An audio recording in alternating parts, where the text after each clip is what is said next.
उन दिनों में ये मोबाइल फोन किसी के पास था नहीं और हमारे जो यूनिट था वो कई जगह पर फैला हुआ था। तो मुझे किसी से खबर मिला कि फलाने गांव में 4 उग्रवादी आए हैं। तो मैंने उस कंपनी कमांडर को खबर दिया कि फलाना गांव 4 उग्रवादी गो। ये सिर्फ प्लान था जाने का। ऑपरेशन लॉन्च हुआ। तजुर्बे से पता लगता है कि आज ऑपरेशन में कुछ गड़बड़ हो सकता है। तो मैंने उस वक्त हमारे यूनिट में जो डॉक्टर साहब थे उनको भेजा है, जो पलटन का एक घातक टोली होता है, सबसे तगड़े जवान। उन जवानों के साथ मैंने डॉक्टर साहब को भिजाया। अभी हमारे डॉक्टर साहब के बारे में एक बात, उनके हमारे पलटन में आए 5 दिन हुए थे। बिल्कुल नए थे, कच्चे थे, कमजोर थे, थोड़े मोटे थे, थोड़े डरे हुए से थे। वो ऐसे रहते थे दिन भर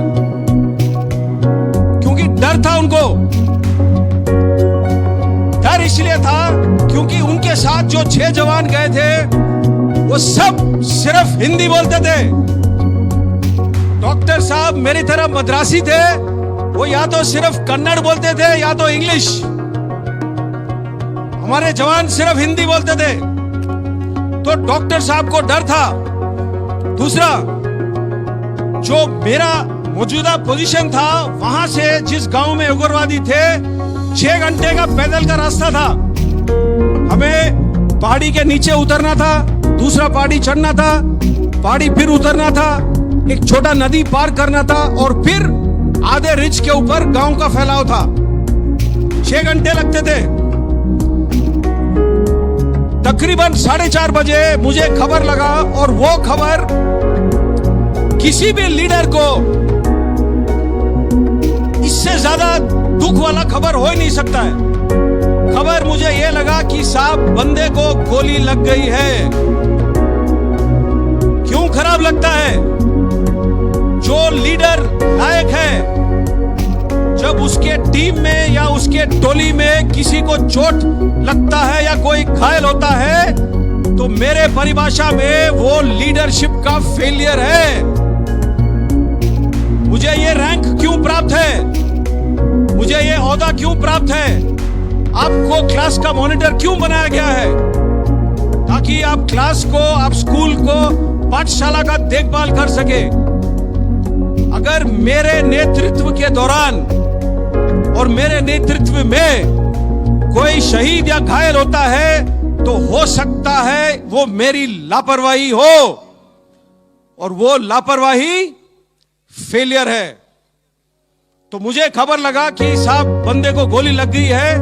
मैंने हमारा जो क्विक रिएक्शन टीम होता है, QRT जो बोलते हैं, उसको लेकर के भाग के निकला वहां से।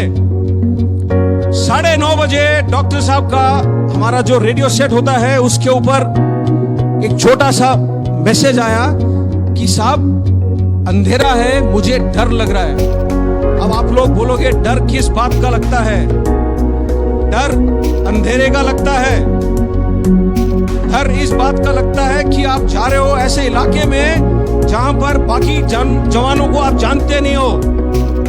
डर इस बात का लगता है कि शायद आप उस काम के काबिल ना हो जिसके लिए आपको भेजा गया है। डर उस बात का लगता है कि कहीं से गोली ना आए और मुझे ना लगे। डर इन बातों का लगता है। डर इस बात का लगता है कि मैं पलटन का डॉक्टर हूं, ये मेरे पलटन में पहला हफ्ता है। अगर कोई जवान शहीद हो गया है तो हो सकता है मेरी गलती हो। डर इन बातों का लगता है। तो मैंने डॉक्टर साहब को उस वक्त खींच के डांट मारा, क्योंकि डर का कोई जगह हमारे जिंदगी में या आपके जिंदगी में नहीं होना चाहिए।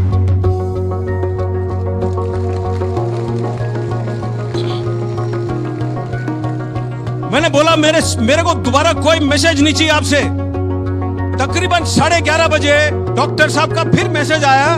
बोला साहब मैं पहुंच गया हूं जवान के पास, लेकिन जहां भी काट रहा हूं वहां पर खून है। अब ये डॉक्टर साहब सिविल से आए थे, 5 दिन हुए थे, उन्होंने कभी किसी को गोली से जख्मी होते हुए नहीं देखा था। तो जब वर्दी काट रहे थे इंस्पेक्ट करने के लिए तो सारा शरीर खून से लथपथ था। उनको आदत नहीं था इस बात का।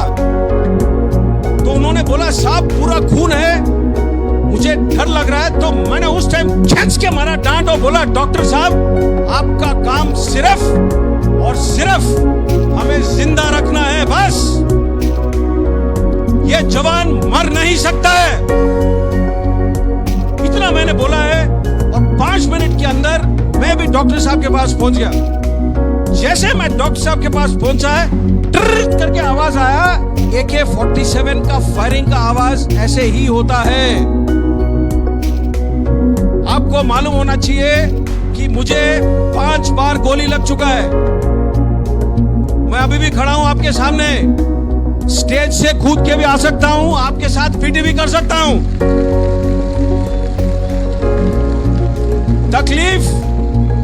तकलीफ मुझे भी होता है, तकलीफ उन हर जवानों को होता है जिसको लगता है गोली। लेकिन मैंने बोला एक चीज है जो विज्ञान से ताकतवर है, दिल। उस दिल से चलता है ये फौज और इस फौज से चलती है ये देश। तो ये याद रखना है आपने।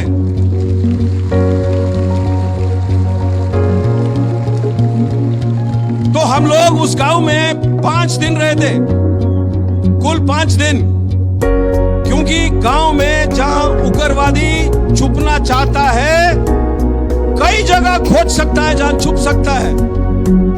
तो हर घर, हर कमरा, हर वो खेत, हर वो ट्यूबवेल, हर वो स्टोर हाउस, हर वो गोदाम, हर वो जगह ढूंढ ढूंढ के हमें 5 दिन लग गए थे। और इस 5 दिनों के दौरान 5 हमें अलग अलग जगह पर उग्रवादी मिले। दूसरा दिन सुबह एक हेलीकॉप्टर आया था और जो हमारा जवान जो घायल हुआ था उसको लेकर के अस्पताल चला गया। छठे दिन हम लोग वापस आए और सबसे पहला सवाल मैंने जो ओहदेदार से पूछा कि साहब बंदा कैसा है, तो जवाब मुझे यह मिला कि साहब 2 दिन से अस्पताल से बात हो नहीं पाया। मेरे परिभाषा में और आपके परिभाषा में कोई बहाना देना मंजूर नहीं होना चाहिए। अच्छे नागरिक वो होते हैं जो सुझाव ढूंढते हैं, जो मसले को हल करते हैं। लेकिन उसने बोला कि साहब 2 दिन से बात नहीं हुआ है। मैंने मना बड़ी डांट। ताज्जुब होगा, जब डांट भी अच्छी लगती है साला टेलीफोन भी चलना लगता है। तो टेलीफोन चला, मैंने अस्पताल से बात किया। अस्पताल में जब आईसीयू से कनेक्ट हुआ, अस्पताल में जो नर्स ड्यूटी पर थी उसने ये बात मुझे बताई, मैं आपको बताना भूल गया। जब हमारा बंदा अस्पताल ले जाया गया हेलीकॉप्टर के अंदर, उसके पेट के अंदर के हिस्से जो स्टमक है, जो इंटेस्टाइन है, वो पॉलिथीन बैग में साथ डाला गया। पॉलिथीन बैग में हेलीकॉप्टर के अंदर उसके साथ। तो उसको चोट इस प्रकार से आई, जो नर्स ने मुझे बयान किया था मैं आपको बताता हूं। ये 2003 की बात है, 16 साल हो गए पूरे, 17 होने को आ रहे हैं। उसने नर्स ने बोला कि साहब उसके जो लेफ्ट वाला फीमर है, जो फीमर होता है जो थाई का सबसे बड़ा हड्डी होता है शरीर का, वो 2 जगह पर फ्रैगमेंट हो गया। फ्रैगमेंट का मतलब क्या है? जो पेंसिल है जब आप तोड़ते हो तो 2 हिस्सों में टूटता है। फ्रैगमेंट का मतलब ऐसे, जो पेंसिल अगर 8 या 10 हिस्सों में टूटे वो फ्रैगमेंट है। तो उसका ये जो थाई बोन था 2 जगह पर फ्रैगमेंट हो गया था। इसीलिए डॉक्टर साहब जहां भी काट रहे थे उनको नजर आ रहा था खून। ज्यादा से ज्यादा गोली उसको लगी बाएं हाथ पर। क्यों? जो बुलेट प्रूफ जैकेट है जो हम पहनते हैं वो सामने होता है पट्टी, लोहे का चादर, पीछे होता है लोहे का चादर। एक पतला चादर होता है पेट के लिए, एक पतला होता है गर्दन के लिए। ऊपर और साइड में खुला है। गोलियां लगे उसको साइड में, अगर आपने गोली नहीं देखा है आज तक तो मैं आपको बताता हूं। पेंसिल दिखाओ अपना, पेन दो। Very good. जो गोली का आगे वाला हिस्सा होता है इतना ही होता है और इतना ही पतला होता है। जब गोली लगता है बंदे को और बंदा पड़ा हुआ दिखता है आपको, अगर आप खोजोगे कई बार आपको गोली के निशान नजर नहीं आएंगे।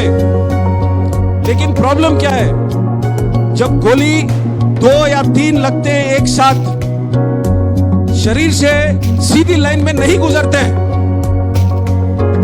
गुजरता ना तो सीधा चाहिए, लेकिन टेढ़ा मेढ़ा जाता है शरीर के अंदर। अगर आपका किस्मत खराब है, 2 गोली अगर शरीर के अंदर आपके टकराते हैं तो 2 गोली 4 टुकड़े में हो जाएंगे या 6। अगर आपका किस्मत ज्यादा खराब है और उसमें से कोई टुकड़ा आपके किसी हड्डी को लगता है तो हड्डी का भी एक पीस निकल आता है। अब ये 7 या 8 पीस सफर करते हैं शरीर के अंदर से।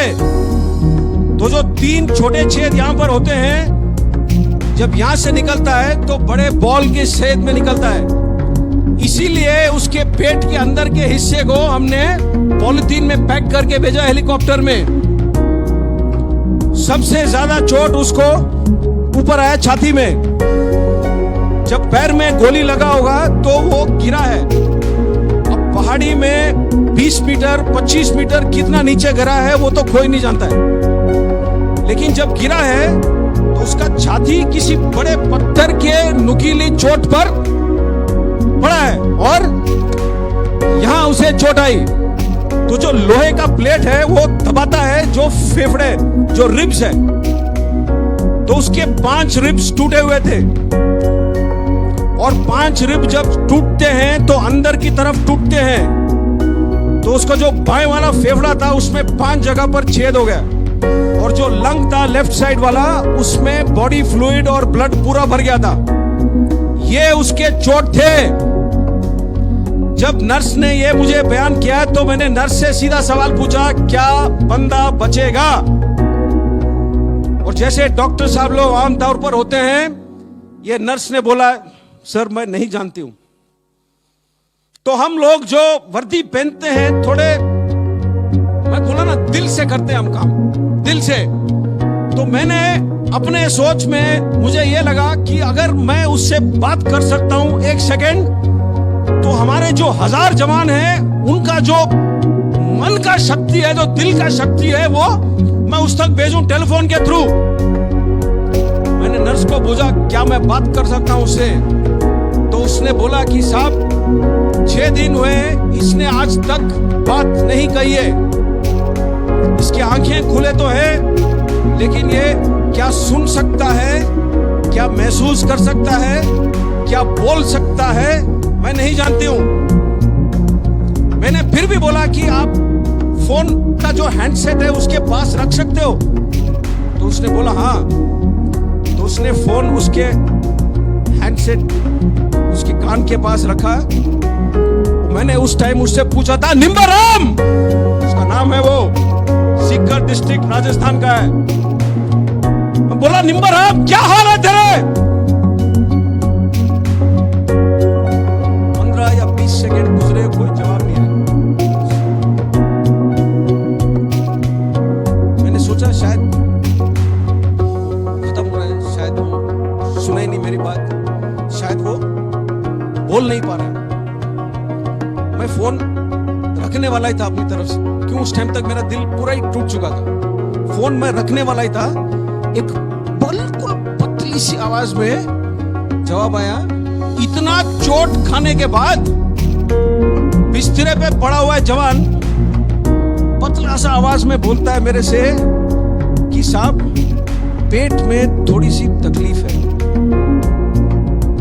और फिर बाद में बोलता है,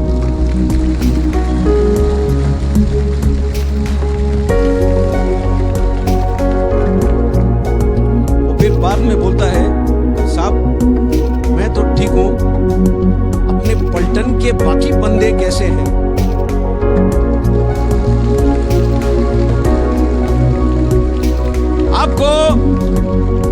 आपको कहानी सुनना है तो कहानी ऐसे सुनो। कहानी सुनाना है तो कहानी ऐसे सुनाओ।